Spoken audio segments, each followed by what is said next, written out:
happens and the younger generation adapts or gets a lot worse than where we are right now. Okay.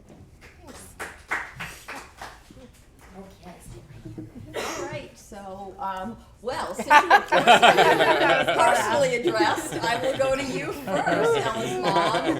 Ooh, there's some Do choice. you need time to calm down? Well, everyone that knows me knows I would have choice words to say, which I could say off streaming. She is not guilty yet. You leave her alone. I know, we have a long time to go before that ever happens. I think it was a really important topic to address. It is a culture change that we have about our relationships. I would have liked a little more specifics about the change happening. So when you mention a lot more people on doing something like this or rates increasing, a little bit more than generalities but some specifics would be awesome. And you see why a lot.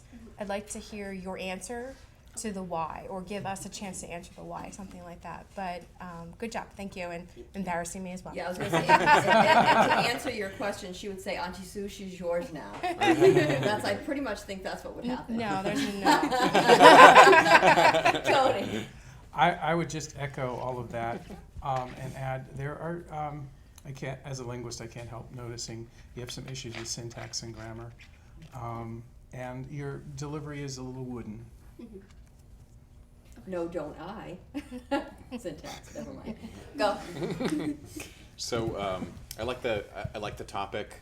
I kind of heard the words for the passion. I wanted to see more of that from you. So, and I think that comes from some of the inflection. Great eye contact, by the way, and it's nice. You obviously had it kind of planned out in your head, and that was all very impressive. But let the emotion come through. Okay, thank you. Nice job. Going off of what Julie said a little bit, there were a lot of, why this, why that, and I was really waiting for you to answer something or provide some sort of statistic with, following up what you're talking about, but it is an important topic, and overall it was a good job. Thank you very much. Thank you. All right. Addie, you ready?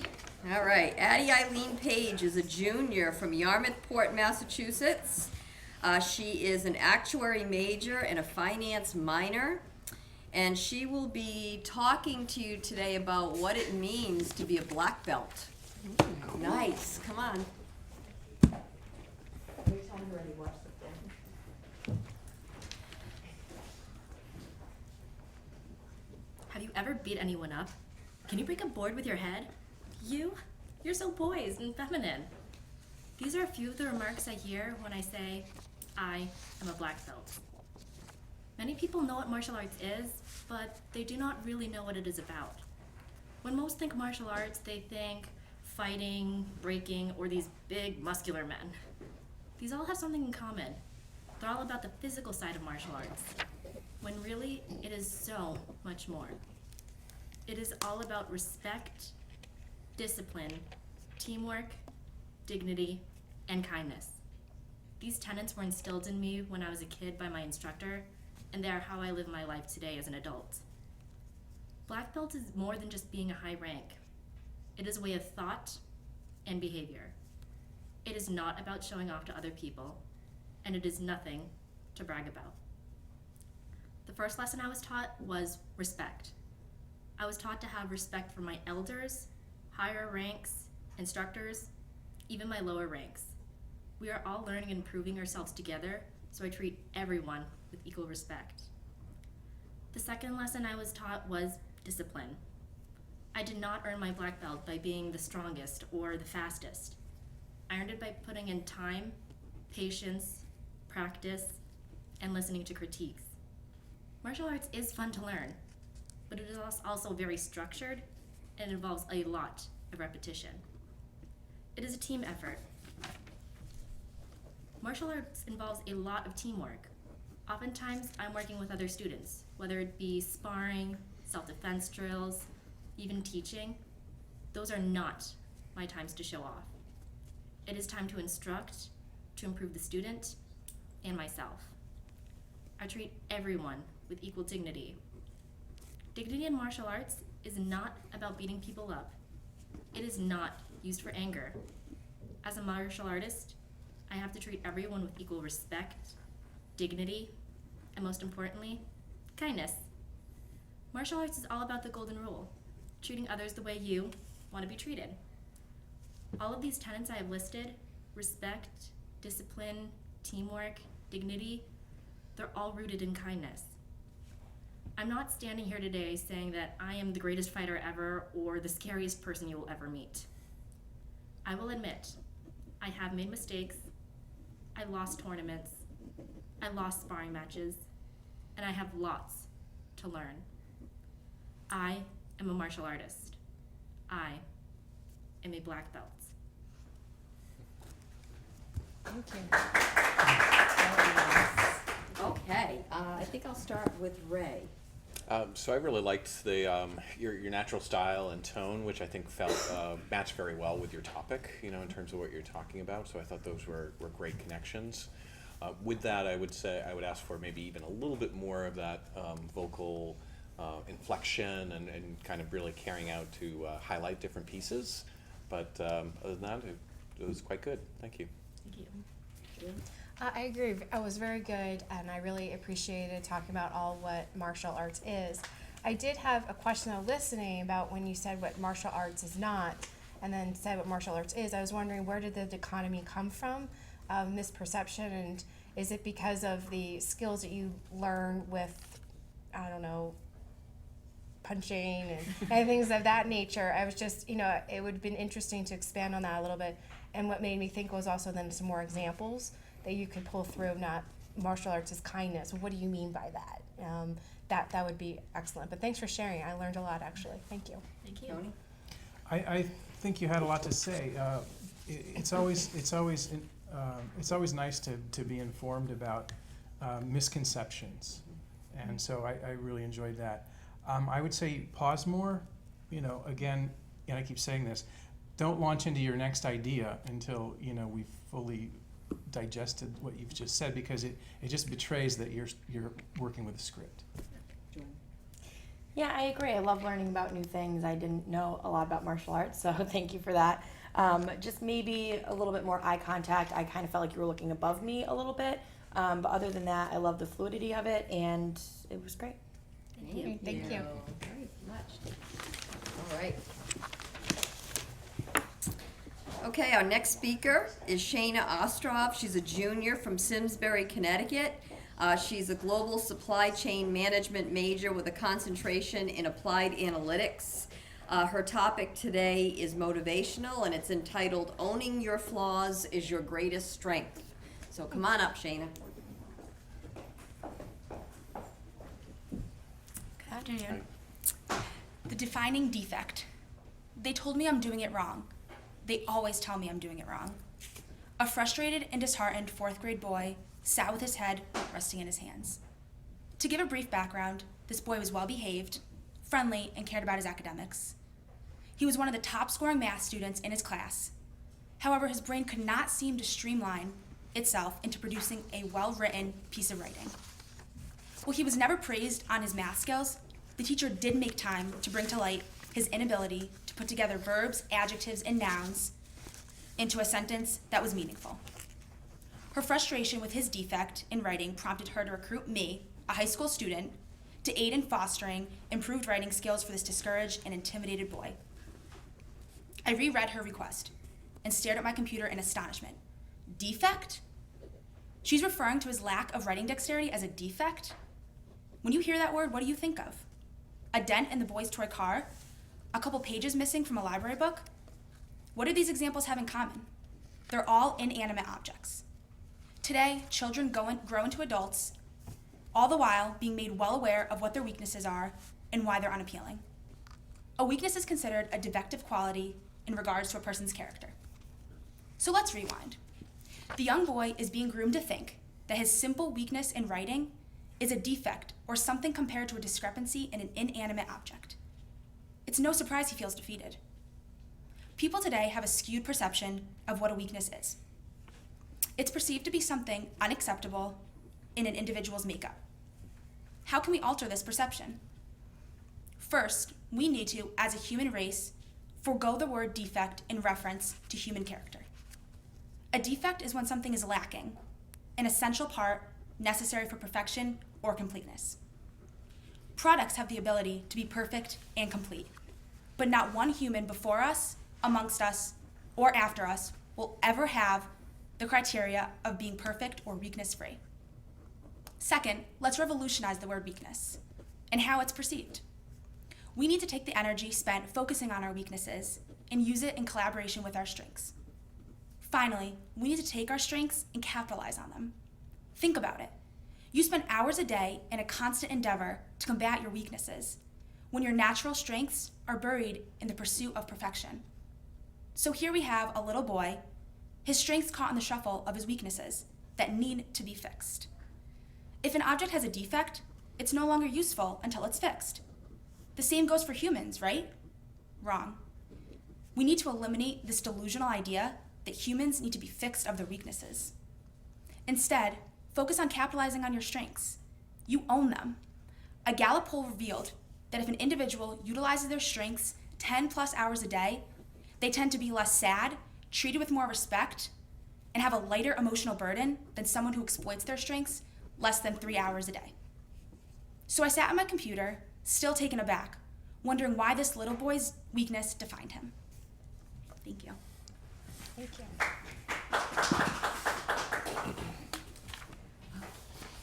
All right, let's start with Jordan. Nice job. Thank you. I loved the story.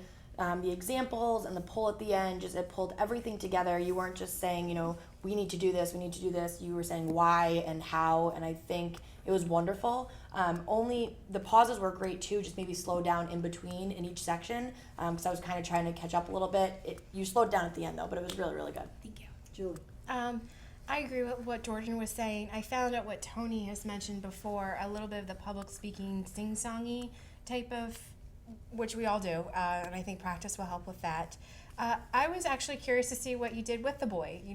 Ending on sitting at the computer screen wasn't enough for me. I wanted to have the completion of the story, so if you could rework it in that way. But a really important lesson to be learned, and thank you for sharing. Yeah, I think you have an important message, and I think people need to hear it. I used to work in a hospital, and they used to refer to patients by their diagnosis. So I remember it seemed really startling one day to hear about the chronic pain in 302. That's when it became really obvious that something's wrong. Something's not right. Yeah. So thank you for that. And the sing-songy thing I also made a note about. I liked your passion, but I think that part of doing well is mixing it up. So it shouldn't always be way up here. And I agree. I love the message of focus on the positive and not be defined by your defects or your problems. So that came across well, and I think you argued that case very well. And I think some of the pieces that were already talked about, again, if you can spend a little bit more time and slow down and vary your pace, it'll be great. Thank you very much. Yeah. Thank you. Okay, moving along here. Our next participant is Luke Lorenz, a sophomore from Colorado Springs, Colorado. He is a finance major and an economics minor. Is that correct? Okay. And he is talking today about sustainable eating. So, very interesting. Come on up, Luke. Begin whenever you're ready.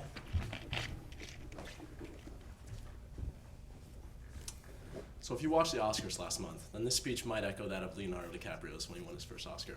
But here it goes. Globally, 2014 and 2015 were the two hottest recorded years in history. Now, climate change is a problem. We all know it's a problem. It's one of the greatest threats that this country and our species as a whole faces today. But do most of us know what the true driver of this problem is? We spend millions of dollars a year developing greener technologies for cars. We obsess over recycling, despite it being an expensive and typically inefficient practice. We aired a Super Bowl commercial calling for people to turn the water off when they brush their teeth. Now, don't get me wrong. These are important initiatives, and they are helping to mitigate climate change. But there's a much bigger issue that no one seems to talk about. Something that every individual can do each day to help solve the problem. I'm talking, of course, about sustainable eating. Greenhouse gas emissions associated with meat and dairy production are estimated to account for over 14.5% of the global total. That's more than the emissions produced from powering all the world's road vehicles, trains, ships, and airplanes combined. How, you ask? Well, let's take a look. First of all, every second, an acre of rainforest is chopped down just to grow the corn, soybeans, and other crops to feed livestock. Cows alone eat 135 billion pounds of food and drink 45 billion gallons of water per day. One study found that it takes 600 gallons of water to produce just one hamburger patty. That's the equivalent of showering for 2 months straight. Then you must factor in the methane emissions, which affects climate change more than 25 times more than carbon dioxide over a 100-year period. And if you're thinking about cow farts right now, it's not a joke. Flatulence is a big part of it, but more so is their waste. Cows and other livestock produce 135 times more waste than the entire human population. And it wouldn't be so much of a problem, but virtually all of this waste is left untreated. Instead, it's dumped into rivers, into oceans, or spread across fields as manure, all the while emitting harmful methane emissions into the atmosphere. Then you have to factor in slaughtering costs, transportation costs, animal healthcare costs. The list goes on and on. To make matters worse, global meat consumption is on the rise, and Americans are some of the worst offenders. In 2012, the USDA found that an average American ate 132 pounds of meat compared to the global average of 92 pounds. Now, it is evident that we've degraded Mother Nature to irreversible levels in some cases. But it's not too late. We can turn down the planet's thermostat. We can meet our 2 degrees goal that we set at the Global Climate Convention in Paris last year. So to those who truly want to leave the planet better off for the next generation, don't start by buying an electric car or starting to recycle more. You should start by dropping the knives and picking up the forks. Thank you. An important message. Okay. I think I'm going to start with Ray. All right. So thank you for that. Well thought through, and I think a nice speech overall. I liked a lot of the hand gestures that really tied back to some of the things that you were sharing and suggesting, so that made a lot of sense to me. Given this feedback to some others, certainly heard some of the interest and the passion. Didn't come through for me totally in your inflection and your style and how you delivered it. Okay. Thank you. Sure. I also enjoyed the content. I learned a lot in the speech, so thank you very much. I like the fact that you had a lot of facts to support what you were arguing. I found the gestures sometimes to be a little distracting to me. What is it? This one that you did a lot. Yeah. So maybe think about that, and also a little bit of vocal variation. You had a nice speaking voice, but I would have liked a little more inflection or soft-spokenness to help emphasize some particular points. I thought the end was really clever. Thank you. I agree with all the comments so far on both the delivery and the content. I also agree. I really do like the tone of your voice. It's almost soothing, but it's also it's an attention grabber. But again, like Julie said, maybe a little fluctuation. Otherwise, it was great. Thank you very much. Thank you so much, Julie. Thank you. I remember when I was being evaluated as a young professor, and my advisor said to me, my colleague said to me, "You do this a lot as you walk with the pen." He said, "You might want to stop doing that." I said, "Okay." Got it. Duly noted. Okay. All right. We are moving on. Teddy Magayep. Did I pronounce that right? Yes! You have to see the spelling of Teddy's name because this is like genius of me. Okay, he was born in Texas and raised in Middletown, Rhode Island. Go Middletown. Business administration major, specializing in entrepreneurship and minoring in psychology. Excellent. So you understand the mind of the entrepreneur. Fabulous. He'll be talking about being all you can be and then some. So come on up, Teddy. Hey. Hello. Hello. Hello. So I'm here to talk about being all you can be. I'm a veteran. I've been a father for over half my life, and I love doing that. And I think that it all started with overcoming fear. And I believe that world peace of mind, though world peace may not be something that we can attain right now, it doesn't seem likely, I still have hope, and I believe that world peace of mind is something that we can all get. A light bulb kind of clicks on, The fear goes away thanks to knowledge about the facts, about the topic. My biggest first fear was heights. But when I joined the Army, I signed up. I said, let me go airborne. I'm gonna, put myself on a path, like play chicken, so to say, and I refused to back down. 9/11 happened while I was in basic training. It was week 6, and things were easy. I was in the best shape of my life. Nothing could scare me then. I was raised in the generation of no fear, with the hats and the shirts, and that was my motto. And so the Army helped me get more about that and helped me overcome every fear there was. I decided not to go airborne because I didn't want to jump into a combat zone. I signed up to be in aviation, and I wanted to continue with my job. So I do feel like you have to conquer every big fear, and I did, rappelling down 100 feet down the walls and doing everything. I conquered my fear of heights. Now I go up on a 3-story roof faster than anybody else, but I'm safe and smart about it. Having no fear does not mean you throw your knowledge out the window. I feel like some of the biggest fears people have are spiders, heights, public speaking, other things, flying up in a plane. And as you get to know these things, I took the public speaking class, saw that everyone else is doing it, and I realized there's like a high you get from overcoming this fear. And there's so much you can gain from overcoming every fear. When you learn about spiders, you realize the daddy long leg, oh my God, oh no. But then you realize it can't bite you. And I let a tarantula crawl on me when I realized it didn't have fangs. There were so many times when I've overcome fear and your heart beats, but then there's this high that you never have to come down from. And you can attack every fear, go for the biggest ones first, is my saying. And they move. They're mountains that we make from molehills. Mm-hmm. I don't want to go over my time. Thank you very much. World peace of mind.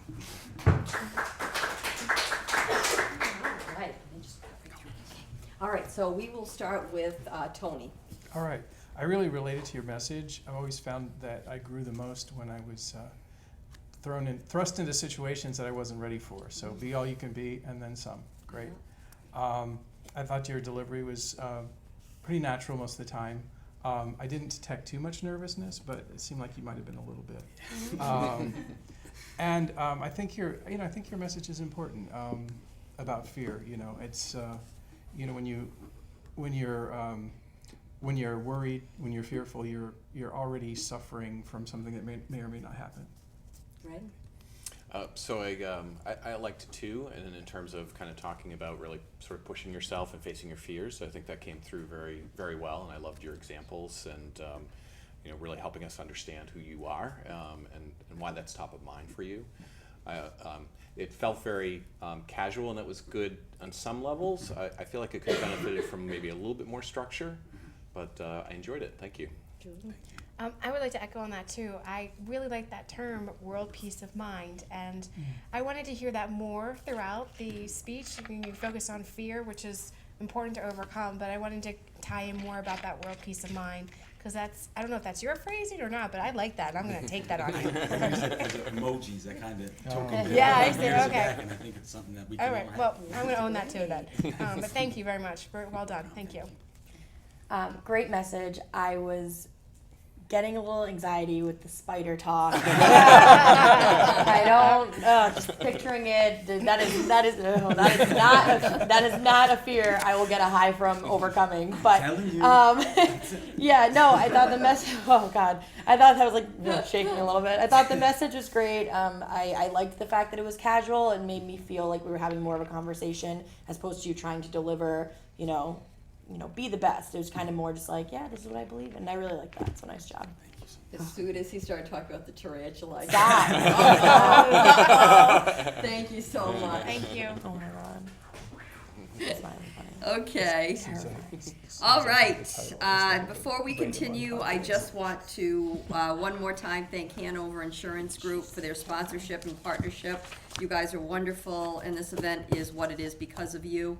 I also want to invite those watching, this is streaming live on the internet, that the main event is Monday night, Bryant's annual Public Speaking Colloquium 2016 at 7 o'clock, Bellow Grand Hall on campus. Please join us. We'll be giving away cash cards and an iPad. So that's great. But of course, as Hanover would want me to tell you, the most important thing you're gonna get from this is being exposed to great speeches. And that's important as you start, as students embarking on your professional lives, being able to look at what your competition is, you know, what you're up against when it comes to interviews and presentations, and honestly, what Hanover and other companies think is considered to be good. So it's worth it. Okay. Lauren Malone, a sophomore from Agawam, Massachusetts, communication major, marketing minor. Her topic is close the laptop and open a book, for God's sake.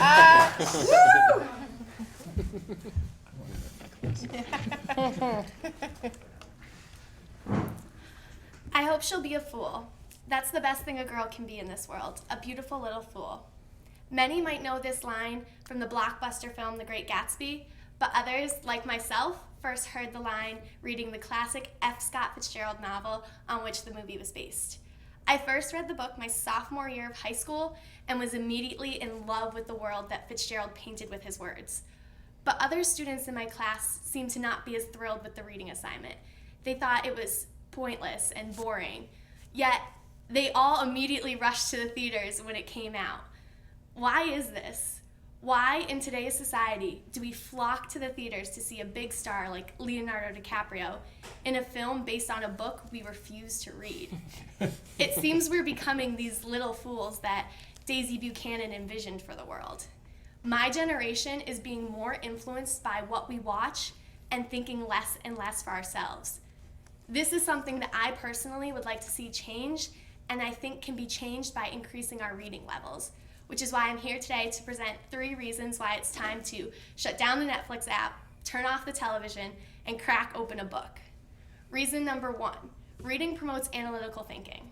When I was in high school, my dad implemented this thing called Family Reading Hour. We sat in the living room, read for an hour, and then gave a synopsis of what we read. More often than not, my dad had already read the book I was reading and encouraged me to discuss it with him. We talked about the development of Holden Caulfield's depression. We talked about what I envisioned when I saw the river that Huck Finn traveled. This analytical thinking promoted through discussing a book can be put towards other things like creating a stronger argument on your research paper or finally understanding that math problem that you've been struggling with. Reason number 2, reading promotes a better lifestyle. When you read a fiction novel in the first person point of view, you're literally placing yourself in the narrator's shoes. You're thinking what they're thinking, you're feeling what they're feeling. This is practicing empathy. When you practice empathy by reading, you can be more empathetic towards others in your everyday life. Reading is seen as a relaxing hobby. You can use that to reduce the stress in your life. Reading has also been shown to enhance your memory. When you have to recall that detail from earlier on in the book, you're working with your memory muscles. Just like exercising at the gym, when you exercise your memory muscles, they get stronger. In fact, in a recent study, it's been seen that those who read on a regular basis are 2.5 times less likely to develop Alzheimer's disease later on in their life. The third and final reason is reading promotes imagination. My favorite part of reading a book is like it's a personal movie inside my head. I get to decide what the characters look like, what they sound like. People who are imaginative are more creative and more innovative. They think for themselves, they create goals for themselves, and they're more motivated to achieve them. Now, I'm not saying it's time to stop watching television altogether. I, for one, am guilty of watching hours of Netflix on end. But start small. Pick a book you find interesting and read a couple pages a day. This summer, whenever it's nice out, I plan on sitting outside, getting some fresh air, and reading a book. Because I, for one, would rather be a motivated, imaginative, educated individual than some little fool. Thank you. Hey, all right, so let's start with Jordan. I loved that. I loved Great Gatsby. I love reading. I would so much rather read a book before I see the movie because of the fact that you get to paint your own picture of the characters and the scenery. I absolutely agree with you. Great job. The fluidity of it was nice. Your tone was great, and I really felt engaged the whole time. If I'm not mistaken, you were named after a character in The Great Gatsby, Jordan. There you go. There we go. All right. Pointers. All right. I love what you had to say. I loved your enthusiasm. At times, it felt like you were acting, but I still believed you. She's a good actress. All right, Julie. I have nothing really to add. I loved it. It was like you were speaking to my soul of why I love to read and how important it was in my family. And I don't have time to do it, but now I'm like, you know what, I have an old Pride and Prejudice copy. I think I'm going to pull that out and read a couple pages tonight. So thank you for that. Great job. Thank you. Right. What if you're reading a book on your laptop? It's gonna be hard to see if you're reading outside with that glare from the sun. So I'm joking with you, but yeah, you did well. A lot of passion, a lot of energy.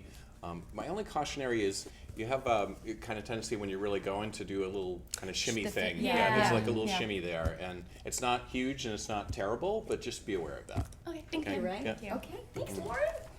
Okay, we are going to have one more speaker before we break. We're missing somebody at this point, so we're going to move on to Alexis Nagel, who is a junior from South Windsor, Connecticut, business administration major with concentration in marketing and sports studies. She will be talking about getting in touch with touch. So that sounds fascinating, doesn't it? Come on up. Thank you. Hi, everyone. Hi. I want you to close your eyes. I know this is a little strange. The audience can participate too. But close your eyes and think of a bad day or something that really set you off and how you felt during that moment. And now as you do so, grab hold of the arm or shoulder or the hand next to you, whatever you feel comfortable with, and give it a light squeeze. Open your eyes. I'm here today to tell you to get in touch with touch. What does that mean exactly? Well, various forms of interpersonal touch have become less and less common. Squashed under the onset of changing culture values and new technology, we increasingly view touch as unhygienic and even an invasive practice. But to me, interpersonal touch is a fundamental but undervalued aspect of human nature. Touch is the first sense we learn, and for early childhood development, the most important. From proper brain development to strengthening our immune system, children and touch is a vital combination. And as we grow older, there's still many more reasons. Two very important reasons why we should still touch every day. 1, encouragement. Interpersonal touch expresses love and friendship 10 times more effective than verbal communication. That congratulatory pat on the back or high five or hopefully an applause at the end of the speech all demonstrates expressions of admiration. And as Michelle Tanner would say, you got it, dude.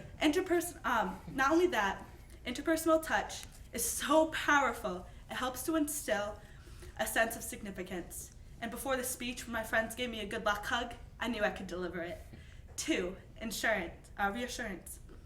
All of you thought of a bad day, a bad moment. We all have bad moments. Interpersonal touch may not be a cure, but it can offer us something a cure cannot. In fact, researchers at the University of Miami found that touch with moderate pressure stimulates a cardinal nerve, slowing down the heart rate, but lowering blood pressure and reducing anxiety. Now, I'm no expert, no scientist, no PhD in snuggling, although I can contest a hug or a light squeeze minimizes my worries and makes that bad day not so bad.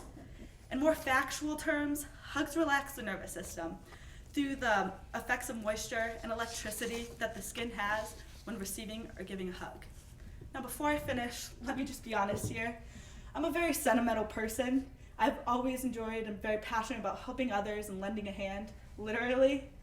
So I am too guilty of worrying about my own problems and forgetting about those around me.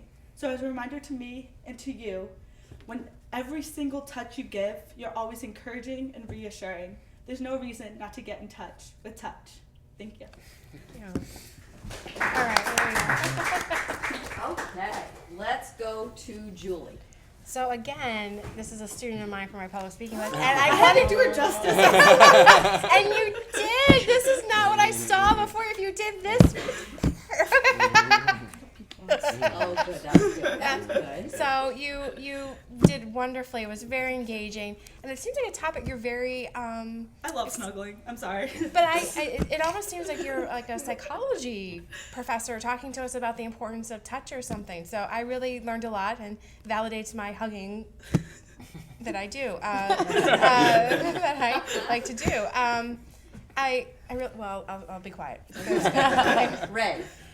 So I love your passion and your energy that really did come through as you talked about this. So I think that it really made sense that you're in tune and in touch, pun intended, with your topic. So I thought that was great. I think, suggestion, I think that, again, it was, you kind of stayed at the same level of passion and energy. So to vary that a little bit, or a dramatic pause here and there would really help. A little play on words there, Ray, in touch with A her little topic. bit, yes. Nice. Liked it. I liked it. Jordan. Well, first of all, we kind of matched today, so I like that. And I just love that you were smiling the whole time. I felt like it was just uplifting, and you were passionate about what you were talking about. You enjoyed what you were talking about. It didn't seem super rehearsed, just kind of like, I like touching people. So I enjoyed it very much. Thank you. Tony. Well, I think one thing that characterizes both your message and your delivery is warmth. Yeah. Yeah. Thank you. you. I'll give you a hug. I love that. That's awesome. Okay, at this time, I'm going to ask that the student. Oh, are you Rafaela? Yes. Okay, great. So let's continue because you are here. Pronounce your last name. Nieto. All right. Rafaela is a sophomore. Is it Quito, Ecuador? Yes. All right. Beautiful. Global supply chain management major, economics minor. She is talking today about Ecuador tourism and why it is the best country in the world. Okay. Got some convincing to do. Come on up.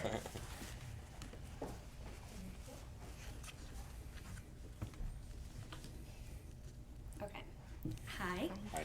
Hi. Here I want to talk to you about which is the best country in the world. And I think there's no one that can say objectively and not biased for a special place in their hearts. But putting politics aside, because it's such a controversial theme, and I think that no country is the best at it, but I want to persuade you to know a little bit and love a little bit of Ecuador. And I want to say, if you like sun, water, and sand, we have the greatest Virgin Islands in the world with white moon sand and emerald waters that contains the colorful coral reefs, and you can swim in it with playful young sea lions and Pacific sharks also. If you do not like beaches, we are a country full of history. We are the first South American country to shout for independence in time of conquest. As you know, South American conquest was very difficult, full of wars of religion, culture, language, and slavery. And with that, we merged and created a culture of richness in language. We have 26 dialects in Ecuador. And also we have traditions all coming from Spain, like bullfighting. But we have our own, as doll burning in the New Year Eve, for good future. And then we also have to consider the theory of evolution that was created in Ecuador, in the Galapagos Islands, and the biodiversity. In Ecuador, in 1 square foot, we have more biodiversity than the United States and Canada combined, and in the Amazon. And in the Amazon, we also have non-civilized cultures. They are isolated to protect their own culture. And they live in the greatest oil reserve that Ecuador has, but it's untouched because it would have a greater impact on these cultures and leave an environmental footprint enormous that no one can ever repair. And also, I want to talk about the people. Their kindness and humbleness are the best that I know. And I'm Ecuadorian and I am biased totally. But Ecuador, it's a gem in the darkness. And not many people know about it but it's definitely one of the best countries that has to exploit its tourism. And their honesty makes it unique. Their charisma, it's one of a kind, definitely. And in Ecuador, we have a saying that it's all you need is Ecuador, and hopefully you know a little bit more and want to know my country. Thank you. Sold. Okay, You have it I'm covered. gonna go to you for maybe obvious reasons, I don't know. Okay. Well, I've been to Ecuador. Y tienes toda la razón. Gracias. So, yeah, I think this was a near perfect presentation. I mean, you're completely natural, completely poised. No problems with pace that I mean, the other judges might disagree, but I found you had a very good flow. Thank you. I agree with the flow, and the speech was very engaging, and you can tell that you're very passionate, and it just shined through the warmth and the joy that you and the pride that you have from your home country, and I appreciated you sharing that with us. I did love the gem in the darkness, that type of wording. I found the end a little bit repetitive, saying end, and I'd like to tell you this, and then I'd like to tell you that. But overall, it was very engaging. Thank you so much. So I definitely want to go. Yeah, so, no yeah, kidding. Yeah, win right me there. over, especially like January, February. I think would be nice. So I liked the different elements that you talked about. I thought you physically wandered a little bit to the side and then back, just a little distracting. And I felt like the content wandered just a bit too, but you hit on really good things, and it was very engaging. Sure. Well, I could probably just listen to you talk all day. I love the tone. Your voice is so pretty and so calm, and it was a great speech. I mean, I would love to go. So nice job. All right, Thank you. very much. Thank you. Okay, at this time, I'm going to ask the judges to do some calculations. You have quite a few to calculate at this point, so please start that now. We're going to take a 10-minute break, and I would like two things to happen. I need to clear the studio of participants while the judges talk and calculate. And if Tom, we can turn the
anytime you're ready. Okay, we are back.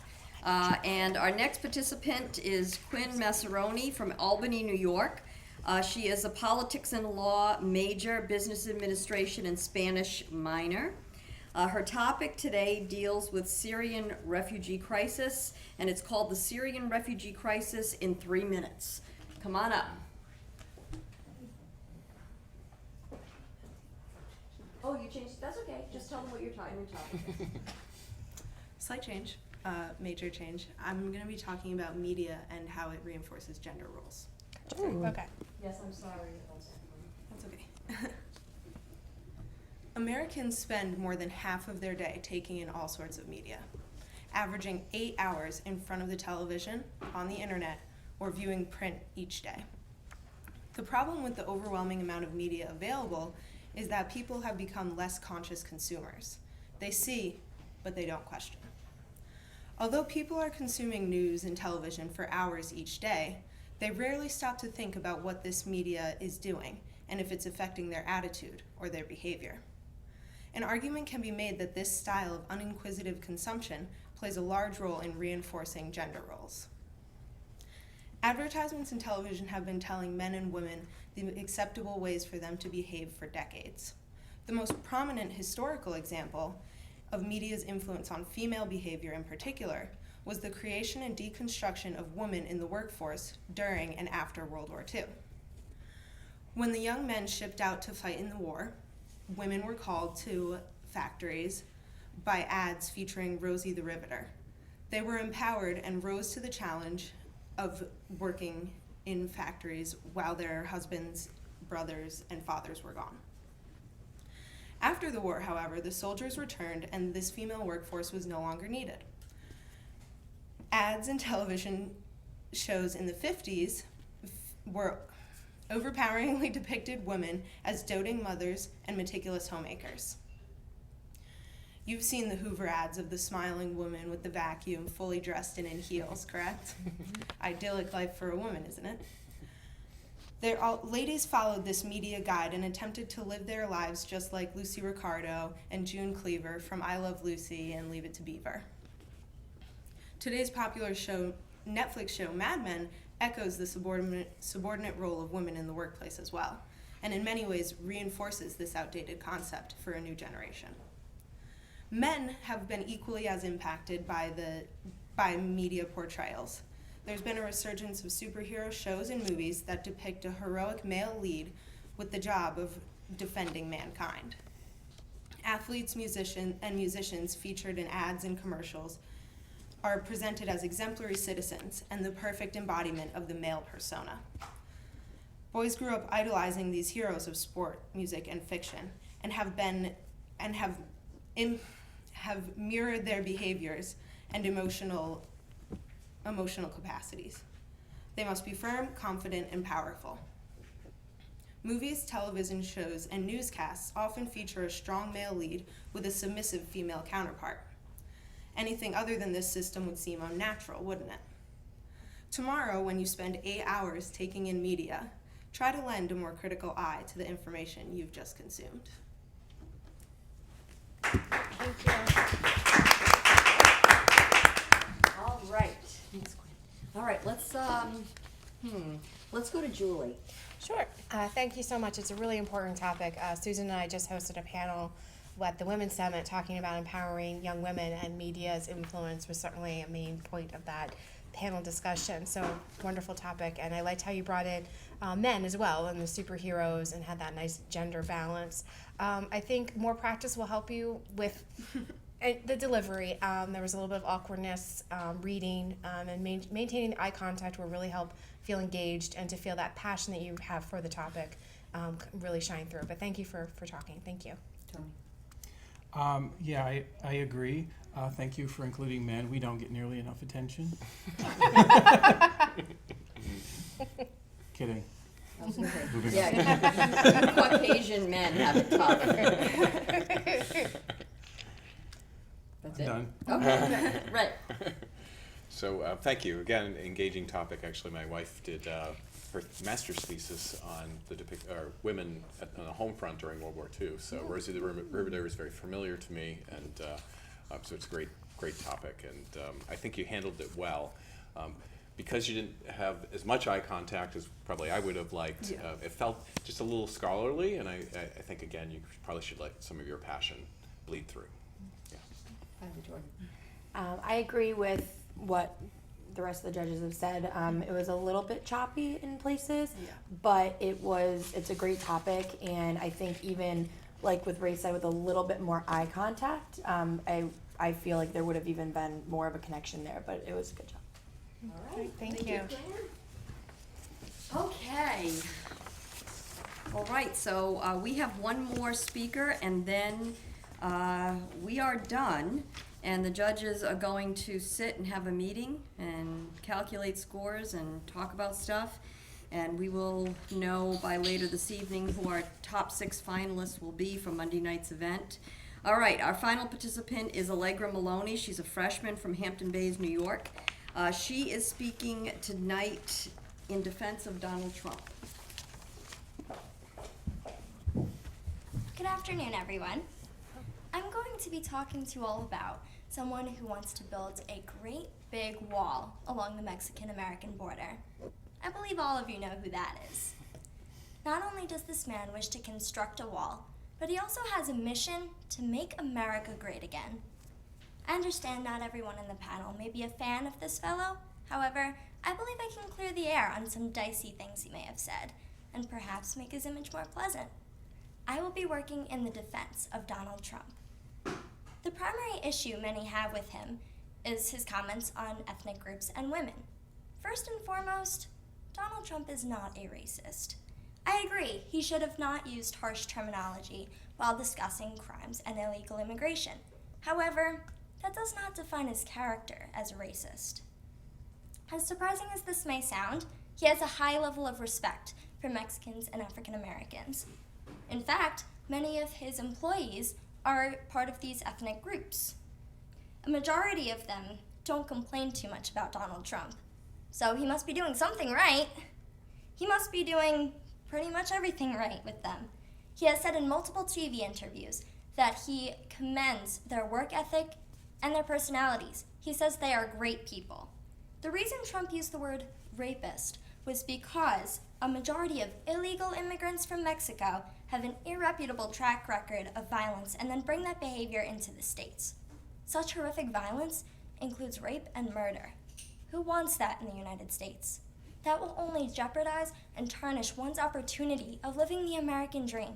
He is only looking out for our safety and for those to come here fairly and legally. And now to clear the air on his comments on women. I am a woman, and I fully respect Donald Trump. Why is that? Because he respects us women. In fact, many women who work for Donald Trump have a higher pay grade than many of his male employees. Also, he's a family man with a wife and 2 kids, 2 daughters to be exact. Whenever asked about him outside the office, they say how much he values his family, his coworkers, and anyone who treats him with the same level of respect that he would them. So while many of you are not a fan of Mr. Trump, I hope I was able to convey the true message that he couldn't himself. I hope I helped to make you all see the better side of Donald Trump. Thank you. Okay, let's start with Ray. So thank you. It's maybe a controversial topic these days, right? So thanks for going there and kind of pushing the needle on that. I think that's great. I think generally you have a nice style, pretty Thank engaging, you. nice eye contact. Thank you. And really appreciated that. I think, as we've said for many people, and it's part of the public speaking, a little bit more inflection, dramatic pauses would help you. Yeah, I, as a woman, I also sometimes the hair flicking. So just I'm sorry. No, I totally understand. That's just a distraction. Yes. So I might have to work on that, and I do it too. The other thing is I wanted to hear more about your credentials, like how you know this information about him, the facts where you found that to support again your argument and to have that level of detail to back up what you were saying. And sometimes the tone get a little sarcastic in a way. Like, do you really think that he's like this in a sing-songy way? And I just thought if you're really trying to, persuade somebody of the opposite, not liking Trump, that puts people on the defense. So I want to make sure you don't put people on the defense. Yes. Jordan. Great, thank you. Thanks. Nice. I enjoyed the tonality of your voice throughout the speech, Thank you. and you have a nice stage presence. It was very engaging, and pretty much similar to what Julie was saying. Maybe you did the hair flipping a little bit, but no, it happens. Yeah, no, I was doing it half the time you were talking too, so it was like I understand, but otherwise, good job. Thank you. I appreciate it. The tone, the sarcastic tone, was that deliberate? It was meant to add a sense of humor, and it was meant to kind of lighten the mood a little bit, just so I wasn't so assertive, more or less. Just trying to prevent a assertive tone from reaching the audience, because I felt that would not be effective in delivering the message I had intended. So I tried adding a little bit of humor in there. It's tough. Humor's tough. Yeah. Sometimes I got the impression you were speaking ironically, which would have redeemed your message. Thank you. Thank you very much. Thanks so much. Okay, so judges, that was a long day, and I It was a thank great you day. for your service. Jordan Dowd, Tony Houston, Julie Volkman, Ray Stevens, thank you so much. I would like to let our internet audience know that this concludes the preliminary round of the public speaking colloquium. Two things I want to say. I want to thank Hanover Insurance for their generous partnership and sponsorship in this. Thank you. All right. And I also would like to remind everybody that the public speaking colloquium main event is being held on Monday, this Monday, March 28th at 7 p.m. in Bellow Grand Hall on the Bryant University campus. The public is all welcome, and we are giving away some great prizes, including an iPad. 6 finalists will be selected from today to advance to the Monday night event. And it should be a really wonderful event, thanks to Hanover and the Department of Communication, the College of Arts and Sciences, and the public speaking organization, the Podium. So thank you guys very much. This concludes the program.